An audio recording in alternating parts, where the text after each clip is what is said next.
Senador, ito ho, no? So, nag-hearing kayo ng katakot-takot, ang haba ng inyong mga pagdinig, ang dami ho ng mga presentasyon ng mga departamento rito. At the end of the day, sino ho nasunod rito sa desisyon na ito? Ito ho yung listahan namin, ang mga binawasan ng budget, dinagdagan ng budget, at mga isiningit na budget.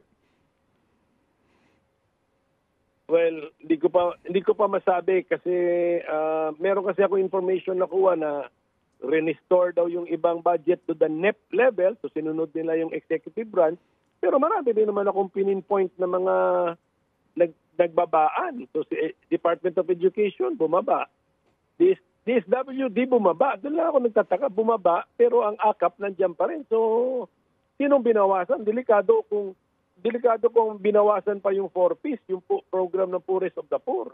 Yun po sana ang dinadagdagan kasi nga ulitin ko, may waiting list doon. So, hindi ko pa masabi kung sino ang winners or losers dito. Ang akin lang point is pagdating sa constitutional principle, para sa akin, talo tayo rito. Pagdating naman sa transparency in budgeting, talo pa rin tayo rito kasi wala rin eh. So yung progress sa technical working group, follow-up na ako ng follow-up, nagpadala na ako ng staff doon, wala, hindi siya makapenetrate kung ano yung nangyayari eh.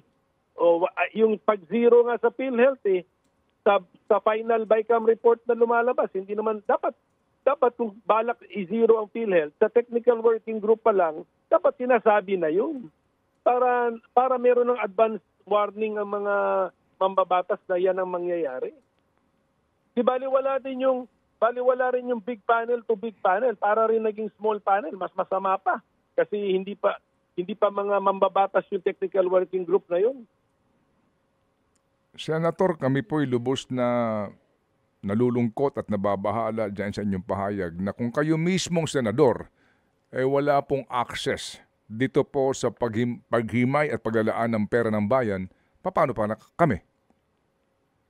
Correct, walang improvement. Kung akala natin dati big panel to small panel, maraming umangal, nag-object. Ngayon big panel to big panel, pero may technical working group sa gitna. Walang improvement. Yan lang ang masasabi ko. Wala namang improvement. Kasi ang improvement na hinahanap natin is the flow of information. Yun yung hinahanap natin.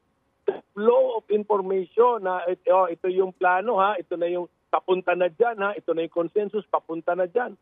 Wala rin eh. Pag ikumpara mo yung dalawang proseso, it's the same thing. On the last day pa rin malalaman na expected ka ng pumirma ng BICAM report, expected ka ng bumoto ng yes or no.